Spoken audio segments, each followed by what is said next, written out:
Hello മക്കൾസ്, welcome to Eduport. എല്ലാ മക്കൾക്ക് എജുപോർട്ടിലെ ഷുവർ ക്വസ്റ്റ്യൻ വീഡിയോയിലേക്ക് സ്വാഗതം. മക്കളെ, നമ്മൾ ഓരോ ചാപ്റ്ററിലെയും ഷുവർ ക്വസ്റ്റ്യൻസിൻ്റെ വീഡിയോസും അതുപോലെ തന്നെ ലൈവ് കാര്യങ്ങളൊക്കെ ആയിട്ട് മക്കൾക്ക് എന്ത് ചെയ്യുന്നുണ്ട്, തന്നുകൊണ്ടിരിക്കുകയാണ് അല്ലേ. അതുപോലെ തന്നെ 2.7 നമ്മുടെ അന്താരാഷ്ട്ര ഒരുപാട് പ്രശ്നങ്ങളുണ്ട്, അല്ലെങ്കിൽ ഒരുപാട് സുരക്ഷാ ഭീഷണികളുണ്ട് അല്ലേ. നമ്മുടെ തീവ്രവാദമാവട്ടെ, അസുഖത്തിലൂടെ ആവട്ടെ, അങ്ങനെയൊക്കെ നമുക്ക് ഒരുപാട് ഭീഷണികളുണ്ട്. അങ്ങനെ ഒരു ചാപ്റ്ററാണ് security in the contemporary world അല്ലേ. നമ്മുടെ സമകാലിക ലോകത്ത് സംഭവിച്ചു കൊണ്ടിരിക്കുന്ന സുരക്ഷാ ഭീഷണികളെ കുറിച്ചിട്ടാണ് നമ്മൾ നോക്കുന്നത്. അത് തീവ്രവാദമാവാം, അല്ലെങ്കിൽ സൈനിക പ്രശ്നങ്ങളിലൂടെ ആവാം, അല്ലെങ്കിൽ ഒരുപാട് ഫ്ലഡ് വന്നിട്ടാവാം, അല്ലെങ്കിൽ മഹാമാരി നമ്മുടെ കൊറോണ പോലെയുള്ള രോഗങ്ങളിലൂടെ ആവണം. ഇതൊക്കെ നമ്മുടെ വേൾഡ് അല്ലെങ്കിൽ സമകാലിക വേൾഡ് അല്ലെങ്കിൽ കണ്ടംപററി വേൾഡ് എന്താണ് നേരിട്ട് കൊണ്ടിരിക്കുന്ന, ഫേസ് ചെയ്തുകൊണ്ടിരിക്കുന്ന ഒരുപാട് പ്രോബ്ലംസ് ആണ്, അല്ലെങ്കിൽ ഒരുപാട് സെക്യൂരിറ്റി പ്രശ്നങ്ങളുണ്ട്.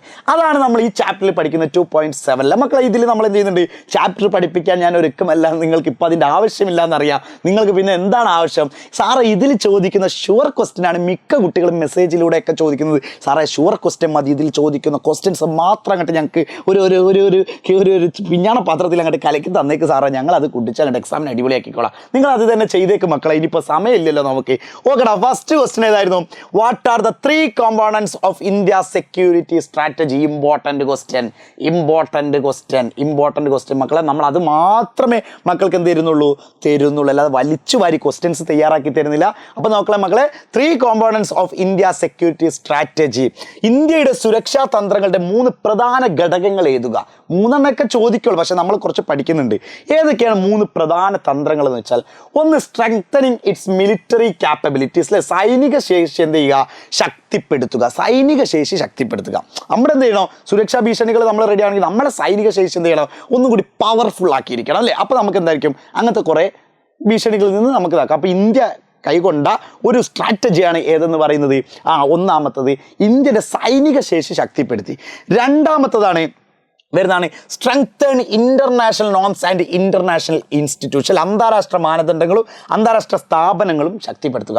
പല സ്ഥലങ്ങളിൽ നമ്മുടേതായിട്ടുള്ള കുറേ സംഭവങ്ങൾ ഉണ്ടായിരിക്കുക. അങ്ങനെയൊക്കെ ഉണ്ടായിരിക്കുമ്പോൾ ഒരുപാട് രാജ്യവുമായിട്ട് എന്താ പ്രശ്നങ്ങൾ ഉണ്ടായിരിക്കുക, നമ്മുടെ ഇൻസ്റ്റിറ്റ്യൂഷൻ ഉണ്ടായിരിക്കുക, നമ്മുടെ മറ്റ് സ്ഥാപനങ്ങളൊക്കെ ഉണ്ടായിരിക്കുക എന്ന് പറയാം. മൂന്നാമത്തെ കാര്യം, meet the security challenges within the country. രാജ്യത്തിനുള്ളിലെ സുരക്ഷാ വെല്ലുവിളികളെ നേരിടുക. ഇപ്പോൾ രാജ്യത്തിനുള്ളിൽ തന്നെ ഒരുപാട് സുരക്ഷാ വെല്ലുവിളി ഉണ്ടാവും. നമ്മൾ പഠിച്ചിട്ടുണ്ടായിരുന്നു നാഗാലാൻഡ് വിഷയങ്ങൾ, മണിപ്പൂർ വിഷയങ്ങൾ, അവിടെ ഉള്ളിൽ തന്നെ കാശ്മീർ വിഷയങ്ങൾ. കാരണം ഇവർക്ക് സ്വന്തമായിട്ട് ഭരിക്കണം എന്നൊക്കെ പറഞ്ഞുകൊണ്ട് ഇവരെന്ത് ചെയ്യുന്നുണ്ട്, ഇന്ത്യൻ്റെ ഉള്ളിൽ തന്നെ ഒരുപാട് പ്രശ്നങ്ങൾ. അതിനെ നമ്മൾ എന്ത് ചെയ്യണം, നേരിടാനുള്ളതും ഇന്ത്യ കൈക്കൊണ്ട മറ്റൊരു സ്ട്രാറ്റജിയാണ്. പിന്നെ അതുപോലെ തന്നെ ഡെവലപ്മെൻറ്റ് ഓഫ് എക്കണോമി. നമുക്ക് സമ്പദ് വ്യവസ്ഥയുടെ വികസനം.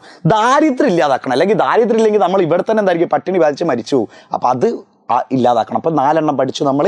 എന്തൊക്കെയായിരുന്നു? ആദ്യം ഒന്ന് നമ്മുടെ മിലിറ്ററി പവർ എന്ത് ചെയ്യുക, ഒന്ന് സെറ്റാക്കി കൊടുക്കുക. അല്ലെങ്കിൽ പിന്നെ രണ്ടാമത്താണ് നമ്മൾ എന്തെന്ന് പറഞ്ഞാൽ ഇൻ്റർനാഷണൽ ഓർഗനൈസേഷൻ അല്ലെങ്കിൽ ഇൻ്റർനാഷണൽ ഇൻസ്റ്റിറ്റ്യൂഷൻ, അന്താരാഷ്ട്ര സ്ഥാപനങ്ങളൊക്കെ തുടങ്ങുക. അതുപോലെ തന്നെ മൂന്നാമത്തതാണ് നമ്മൾ പറഞ്ഞ ഇതിൻ്റെ സമ്പദ് വ്യവസ്ഥൻ്റെ മുമ്പ് തന്നെ നമ്മൾ പറഞ്ഞിരുന്നു എന്തായിരുന്നു, രാജ്യത്തിനുള്ളിലെ സുരക്ഷാ വിഷയങ്ങൾ. രാജ്യത്തിനുള്ളിൽ തന്നെ ഒരുപാട് വിഷയങ്ങളുണ്ടാവും. മറ്റേതായിരുന്നു സമ്പദ് വ്യവസ്ഥ, എക്കണോമിക് ആയിട്ടുള്ള കാര്യങ്ങൾ നമ്മൾ എന്ത് ചെയ്യുക, ഡെവലപ്പ് ചെയ്യുക. ഇതൊക്കെയായിരുന്നു 4 നമ്മൾ പഠിച്ചു. അപ്പോൾ 4 മക്കൾ പഠിച്ചോ, ചിലപ്പോൾ 4 ചോദിക്കാം. കാരണം 4 മാർക്കിനൊക്കെ ഉള്ളല്ലേ, ഇവിടെ 3 ചോദിച്ചിട്ടുള്ളൂ. പക്ഷെ മക്കൾ എന്ത് ചെയ്യുക, 4 പഠിച്ച് പോവാ. എന്ത് എഴുതിക്കോ, ഒരു പ്രശ്നമില്ലല്ലോ. ചിലപ്പോൾ കുന്നോളം പഠിച്ചാലേ കുരുക്കുരുവോളം കിട്ടുള്ളൂന്നില്ലേ, അതേപോലെ അങ്ങോട്ട് പഠിക്കുക, കടൽ പോലെ പഠിക്കുക. അപ്പോഴേ ഒരു ഗ്ലാസ് വെള്ളമെങ്കിലും മക്കൾക്ക് എന്ത് കിട്ടുള്ളൂ. Okay, explain any 2 security threats faced by the contemporary world. Contemporary world അല്ലെങ്കിൽ സമകാലിക ലോകം അഭിമുഖീകരിക്കുന്ന ഏതെങ്കിലും 2 സുരക്ഷാ ഭീഷണികൾ വിവരിക്കുക. എത്ര മാർക്കിനാണ് ചോദിച്ചത്? 3 മാർക്കിന് ചോദിച്ചൊരു ക്വസ്റ്റ്യൻ ആണ്. ഇമ്പോർട്ടൻ്റ് മാത്രമേ മക്കൾ പറയുന്നുള്ളൂ ഇതിൽ. അപ്പോൾ നോക്കണേ, ഇന്ത്യ സമകാലിക ലോകം നേരിടുന്ന പ്രശ്നങ്ങൾ എന്തൊക്കെയാണ്? ഒന്നാമത്താണ് ടെററിസം എന്ന് പറഞ്ഞാൽ മക്കൾ എന്താ, തീവ്രവാദം നമ്മുടെ സമകാലിക വേൾഡ് നേരിടുന്ന പ്രധാനപ്പെട്ട സുരക്ഷാ ഭീഷണി തന്നെ. അറിയാലോ തീവ്രവാദം എന്താണ്, തീവ്രവാദികൾ എന്നൊക്കെ പറയാറില്ലേ, അതുണ്ട്. രണ്ടാമത്തെ കാര്യമാണ് ഹ്യൂമൻ റൈറ്റ്സ് വയലേഷൻസ് അല്ലെ, മനുഷ്യാവകാശ ലംഘനങ്ങൾ. മനുഷ്യന്മാർക്ക് എന്തുണ്ട്, ഒരുപാട് അവകാശങ്ങളുണ്ട്, അത് ലംഘിക്കുന്നുണ്ട്, അതിൻ്റെ ലംഘനങ്ങൾ നടക്കുന്നുണ്ട്. അതൊരു പ്രശ്നം തന്നെയാണ്. അപ്പോൾ 2 ഇവിടെ ചോദിച്ചിട്ടുള്ളത് 2 എന്ത് ചെയ്താൽ മതി, വിവരിച്ചാൽ. ഇപ്പോൾ ന്യൂനപക്ഷങ്ങളുടെ അവകാശങ്ങളുടെ മേൽ എന്ത് ചെയ്യുന്നുണ്ട്, ഇതൊക്കെ ഇതിൽ ഉൾപ്പെടുന്നുണ്ട്. ഏതിൽ? മനുഷ്യാവകാശ ലംഘനങ്ങൾ. ഒരുപാട് മനുഷ്യന്മാർക്ക് അവകാശങ്ങളുണ്ട്. ഇപ്പോൾ ദളിത് വിഭാഗത്തിന്, പിന്നെ അതുപോലെ തന്നെ ന്യൂനപക്ഷങ്ങൾക്ക് എന്താണ്, ഒരുപാട് പ്രശ്നങ്ങളൊക്കെ അനുഭവിച്ചുകൊണ്ടിരിക്കുന്നുണ്ട്, നമുക്കറിയാം അല്ലേ. അപ്പോൾ അതൊക്കെ എന്താണ്, മനുഷ്യാവകാശ ലംഘനങ്ങളും എന്ത് തന്നെയാണ് നമ്മുടെ, അല്ലെങ്കിൽ ഹ്യൂമൻ റൈറ്റ് വയലേഷനും എന്തിനുദാഹരണമാണ്? ഹ്യൂമൻ റൈറ്റ്സ് വയലൻസ് ഇതിൻ്റെ നമ്മുടെ കാര്യങ്ങളിൽ പറയാം. ഏത് ന്യൂനപക്ഷങ്ങൾക്കൊക്കെ ഒരുപാട് പ്രശ്നങ്ങളുണ്ട്. പിന്നെ കോളനിവൽക്കരിക്കപ്പെട്ട ജനങ്ങളുടെയും തദ്ദേശീയ ന്യൂനപക്ഷങ്ങളുടെയൊക്കെ കാര്യങ്ങൾ ഇതിൽ പെടുന്നുണ്ടെന്ന് പറയും. Next question 3, arrange the following statement in the appropriate columns given below അല്ലേ. മക്കളെ എന്താണെന്ന് വെച്ചാൽ ആംസ് കൺട്രോൾ, ഇത് നന്നായിട്ട് പഠിക്കണേ. ആംസ് കൺട്രോൾ ഞാൻ ഇവിടെ കൊടുത്തിട്ടുണ്ട്. ആയുധ നിയന്ത്രണം എന്ന് പറഞ്ഞാൽ നിരായുധീകരണം. ഇതിന് എന്താ പറയുക, രണ്ടൊരു ഡെഫിനിഷനാണ് ഇവിടെ കൊടുത്തിട്ടുള്ളത്. ഒന്നാമത്താണ് മക്കളെ elimination of existing weapons. Elimination existing weapons.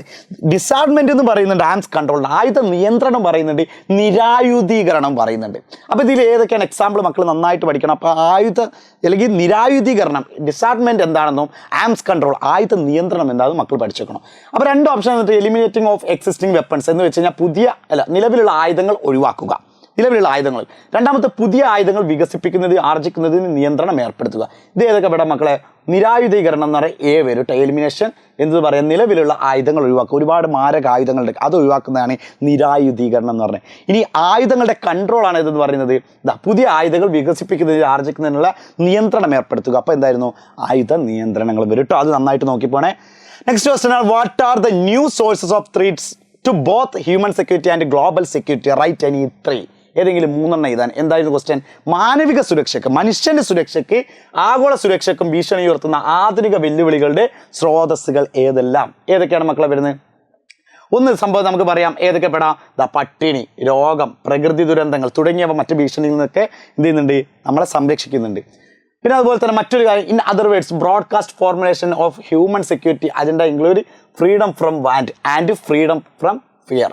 അപ്പം മക്കളെ ഇതിനു വേണ്ടി മറ്റൊരു വിധത്തിൽ പറഞ്ഞാൽ മനുഷ്യ സുരക്ഷാ അജണ്ടയുടെ വിശാലമായ രൂപീകരണത്തിൽ ആവശ്യത്തിൽ നിന്നുള്ള സ്വാതന്ത്ര്യം അല്ലെങ്കിൽ ഭയത്തിൽ നിന്നുള്ള മോചനം എന്നൊക്കെ വേണമെങ്കിൽ പറയാം, സ്വാതന്ത്ര്യം, ഇതൊക്കെ ഉൾപ്പെടുന്നുണ്ട്.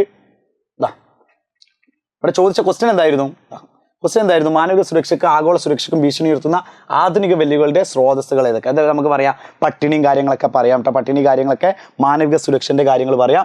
ഇനി അതുപോലെ തന്നെ ആഗോള സുരക്ഷൻ്റെ കാര്യങ്ങളാണ് പറയുന്നത്. ആഗോള സുരക്ഷ മക്കളെ ഏതൊക്കെയാണ് പെടുക? ടെററിസം അത് പെടുന്നുണ്ട്. അതുപോലെ തന്നെ ഗ്ലോബൽ വാർമിംഗ്, ആഗോള താപനം, അതുപോലെ തന്നെ എപ്പിഡെമിക്സിലെ പകർച്ചവ്യാധികൾ, ഇതൊക്കെ എന്താണ് മക്കളെ? ആഗോള പ്രശ്നങ്ങളാണ്. ഒരു രാജ്യത്ത് അവിടെ തടഞ്ഞുകൊണ്ട് മാത്രം എന്തായിരിക്കില്ല, ഒരിക്കലും ഈ ആഗോള പ്രശ്നമില്ലാതെ. ഇപ്പോൾ ഒരു എക്സാമ്പിൾ നമുക്ക് പറഞ്ഞു കഴിഞ്ഞാൽ കൊറോണ പറയാം. കൊറോണ മക്കളെ നമ്മളെന്താ ഒരു രാജ്യം മാത്രം വിചാരിച്ചാൽ നടക്കുന്ന കാര്യമാണ്. കൊറോണത്തിലേക്ക് എല്ലാവരും ഒരേപോലെ സന്നിധരാണ്, കാരണം അത് പകർച്ചവ്യാധിയാണ്, എപ്പിഡെമിക്സ് ആണ് അല്ലേ. അതുപോലെ തന്നെ എയ്ഡ്സിൻ്റെ കാര്യങ്ങളൊക്കെ എന്താണ്, അത് നന്നായിട്ട് നോക്കണം. എയ്ഡ്സിൻ്റെ കാര്യങ്ങളൊക്കെ 9, 10 പഠിച്ചിട്ടില്ല. എയ്ഡ്സ് എങ്ങനെ പകരാന്നുള്ളതൊക്കെ, അതിനുള്ള കാര്യങ്ങളൊക്കെ നമ്മൾ തന്നെ നോക്കേണ്ടതാണ്. ഓക്കെ അല്ലേ. അടുത്ത ക്വസ്റ്റ്യൻ ആണ്, discuss the threats of terrorism and health epidemics A new source of security issue. ചർച്ച ചെയ്യാൻ പറഞ്ഞിട്ട് എന്താ? ഭീകരവാദവും പകർച്ചവ്യാധികളും പുതിയ സുരക്ഷാ ഭീഷണികളാകുന്നത് എങ്ങനെയെന്ന്. ഒരു ഭീകരവാദം എന്നൊക്കെ പറഞ്ഞാൽ ഒരു ന്യൂ ത്രെറ്റ്സ് ആണ്, അല്ലെങ്കിൽ പുതിയ എന്തെന്ന് പറയുക ഭീഷണികളാണ് ഏതെന്ന്, പകർച്ചവ്യാധികൾ. അതെങ്ങനെയാണ് നമുക്ക് ഭീഷണിയാകുന്നത് നോക്കാം. നമുക്ക് തീവ്രവാദം എങ്ങനെയാണ് ഭീഷണികളാവുന്നത് നമ്മൾ മുമ്പേ പഠിച്ചിട്ടുണ്ട് മക്കളെ. തീവ്രവാദം എന്നത് സാധാരണക്കാരെ ബോധപൂർവ്വം വിവേചനരഹിതമായി ലക്ഷ്യമിടുന്ന രാഷ്ട്രീയ അക്രമത്തെ സൂചിപ്പിക്കുന്നതാണ്. തീവ്രവാദ ഗ്രൂപ്പുകൾ ബലപ്രയോഗത്തിലൂടെയോ പിന്നെ അതുപോലെ തന്നെ ഒരു രാഷ്ട്രീയ അവസ്ഥ മാറ്റാൻ എന്ത് ചെയ്യുന്നുണ്ട്? ശ്രമിക്കുന്നുണ്ട്. അപ്പം നാട്ടിലത്തെ ഒരു രാഷ്ട്രീയ വ്യവസ്ഥകൾ, നിയമങ്ങളൊക്കെ ഒരുപാടുണ്ട്. പക്ഷേ തീവ്രവാദം വന്നതിലൂടെ ആ നിയമങ്ങളൊക്കെ മാറ്റാൻ പ്രേരിപ്പിക്കുന്നതാണ് ഏത്? തീവ്രവാദം എന്ന് പറഞ്ഞാൽ. അപ്പോൾ അതൊരു രാജ്യം നേരിടുന്ന പ്രശ്നങ്ങൾ തന്നെയാണ്, അല്ലെങ്കിൽ ലോകം നേരിടുന്ന പ്രശ്നങ്ങളാണ്. ഇനി health epidemics is a serious threat to country. എന്താണ് മക്കളെ? ഒരു രാജ്യത്തിൻ്റെ സുരക്ഷയ്ക്ക് ഗുരുതരമായ ഭീഷണിയാണ്. കാരണം എന്താണ്? കടുത്ത അക്യൂട്ട് റെസ്പിറേറ്ററി സിൻഡ്രോം, അതാ കണ്ടോ, സാർസ്, പിന്നെ അതുപോലെ തന്നെ HIV, എയ്ഡ്സ്, പക്ഷിപ്പനി തുടങ്ങിയ രോഗങ്ങൾ രാജ്യങ്ങളിൽ എന്ത് ചെയ്യുന്നുണ്ട്? വ്യാപിക്കുന്നുണ്ട്. അത് വ്യാപിച്ച മക്കൾ മരിച്ചു പോകും. എയ്ഡ്സ് വന്നു കഴിഞ്ഞാൽ സ്വാഭാവികമായിട്ട് കുറച്ച് കഴിഞ്ഞാലൊക്കെ എന്താണ്? പ്രയാസങ്ങൾ ഉണ്ടായിരിക്കും. പിന്നെ അതുപോലെ തന്നെ കൊറോണ വന്നപ്പോൾ ഒരുപാട് ആൾക്കാർ മരിച്ചില്ലേ. അതുപോലെ തന്നെ സാർസ് അസുഖങ്ങൾ, ഇതൊക്കെ എന്തായിരുന്നു? ഒരുപാട് വിഷയങ്ങളാണ് എന്ന് പറയുന്നുണ്ട്. അപ്പോൾ ഇത്രയുമാണ് നമുക്ക് ഈ ചാപ്റ്ററിലെ ഇമ്പോർട്ടൻ്റ് ക്വസ്റ്റ്യൻസ്. മക്കൾ ഇത് ഷുവർ ക്വസ്റ്റ്യൻ നന്നായിട്ട് പഠിച്ചുകൊണ്ട് നിങ്ങൾക്കൊരിക്കലും, ഞാൻ എപ്പോഴും പറയുന്ന പോലെ തന്നെ, നിങ്ങൾക്ക് സമയം വേസ്റ്റ് ആവില്ല. വളരെ കുറഞ്ഞ സമയം കൊണ്ട് 10-12 മിനിറ്റിനുള്ളിൽ മക്കൾ എന്ത് ചെയ്യുന്നുണ്ട്? സെറ്റാക്കി. 10 മിനിറ്റും ആയിട്ടില്ല, നിങ്ങൾക്ക് ഇത്ര മതി. വളരെ ചുരുക്കിയിട്ടാണ് നിങ്ങൾക്ക് ഷുവർ ക്വസ്റ്റ്യൻ വളരെ റെഫർ ചെയ്തിട്ട് തന്നതാണ്. ഇത് നിങ്ങൾക്ക് മക്കളെ ഒരിക്കലും ടെൻഷൻ അടിക്കേണ്ട ആവശ്യമില്ല. ഒരിക്കലും നിങ്ങൾക്കിത് പാഴാവില്ല. ഇത് എൻ്റെ മാത്രം ഉറപ്പില്ലടാ, ഞങ്ങൾ അത്രക്കും എന്ത് ചെയ്യുകയാണ്, ഞങ്ങൾ അത്രയ്ക്കും വിശ്വസിച്ചുകൊണ്ട് തന്നെ നിങ്ങൾക്ക് തന്നേ തീരൂ. ഇത് നിങ്ങൾ വിശ്വസിച്ചോ. ഹാപ്പി ആയിരിക്കുക, സെറ്റായിരിക്കുക, പൊളിക്കുക, പൊളിച്ചടക്കുക. ബൈ.